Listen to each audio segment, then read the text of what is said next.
Is a quick video for somebody. God is calling you to be obedient, especially as we're entering into a new year, or if you're watching this video and we're already into 2025. God is calling you to be obedient. You know the vision that God has given you. You know the dream He has spoken to you. You have done the fast, the 21-day fast, the 30-day fast, the 7-day fast, whatever you have done.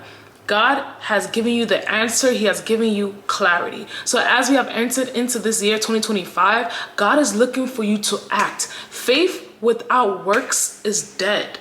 Faith without works is dead. So if God has told you to do something specifically, He's told you to quit that job, He told you to go back to school, He told you to start that business, He told you to start that social media brand, you need to be obedient so that you can experience the blessing. Listen, the blessing, the doors of opportunity is in your obedience.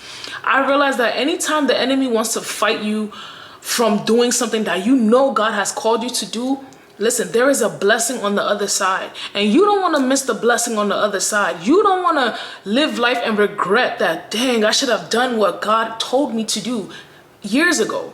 So in this time, in this season, if you're watching this video right now, God is calling you to be obedient to whatever vision He has given you, whatever assignment He has given you. Listen, whatever vision God has given you, it's going to be scary. It's going to be so scary. You are walking in an unknown territory and you're just trusting on the word. You need to hold on to the word. Abraham said that he kept on hoping. Even when it looked like there was nothing for him to hope about, he held on to the word that, okay, I'm 90 plus, I'm old.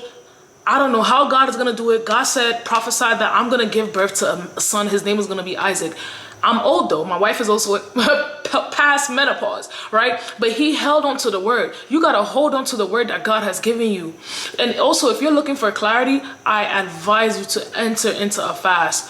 Do what you can do. If you know you can do a 3-day, 7-day, or if your church is doing a fast, 21 days, 30 days, do that fast, because I have gotten so much answers, so much clarity from God, just from fasting. Because in your fasting, you don't have distraction from food. You don't have distraction from social media. It's just you and God and your word. And God speaks to you and He reveals Himself to you. So in this time, in this season, after you gain your clarity from God, right?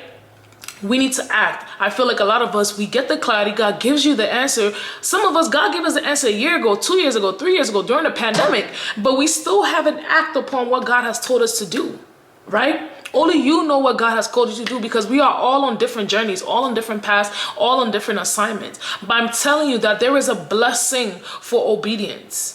There is a blessing for obedience. Anytime you find yourself, it's like a tug of war. You're like, I don't know. That I heard from God. I don't know if that was truly God. Listen, if you fast and you pray and you keep on seeking God during that fast and prayer, He will drop words. Listen, words into your spirit. You could be in the bathroom, you could be in the kitchen, you can be in your car, wherever, in your bedroom. He will drop something in your spirit and you will know that that is God.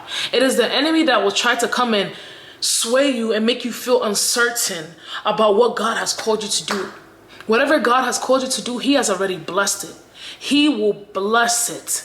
He has already blessed it. He's waiting for you to perform. God can't come down from heaven and do the work for you. You have to do the work. As long as it's baby steps, you are taking little baby steps, God sees that you're working, He will continue to bless your steps.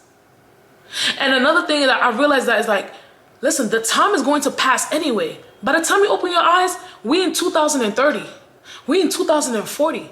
You don't want to get to 10 years from now and you didn't act on what God has called you to do. You need to act on it even if it's scary. Act on it even if you're fearful. The Bible says that He needs a small mustard seed of faith for you to act. Once you see that that small faith is there, God will bless whatever else you do according to His will. So I want, especially as we're starting a new year and a new season, I want you to reflect on everything God has called you to do and make actionable steps. Okay, what small things can I do? Okay, God has called me to social media. Let me start doing research. How can I start posting videos on YouTube, TikTok, Instagram? How can I grow my brand? What do I have to do? What is my niche? Is God calling me to faith lifestyles? God calling me to beauty, fashion? Is God calling me into a certain field? Maybe it could be whatever field you're in, maybe you're a teacher, you're in tech, you're in sales, you're in the medical field, whatever field you're in, God is going to bless. That's how you're going to get your blessing. Your sphere of influence is in whatever God has blessed you in. So whatever talents, giftings that you have, that is how God is going to bless you. God is not going to rain down $1 million on your lap. No, you got to put in the work. Whatever gifts and talents he has given you, you have to put in the work. Yes, if he has called you to go back to school, you have to put in the work. You got to apply. You got to do the applications. You got to get the recommendations letter. You got to do everything. God is waiting for you. And it's going to be so beautiful to see that you put in the work and the blessings are just overflowing. The blessings are just so abundant. His word says that he will bless you exceedingly abundantly more than we can ever imagine. So we must trust and believe that God will do it for us. And don't let the enemy sway you. Don't have that spirit of double-mindedness. One day you're in, the next day you're not. You must trust in God so much, no matter how scary it looks like. You must trust in God that God will fulfill his promises according to your life. He is just waiting for your obedience. He's just waiting. He's calling on you to be obedient in this time, in this season.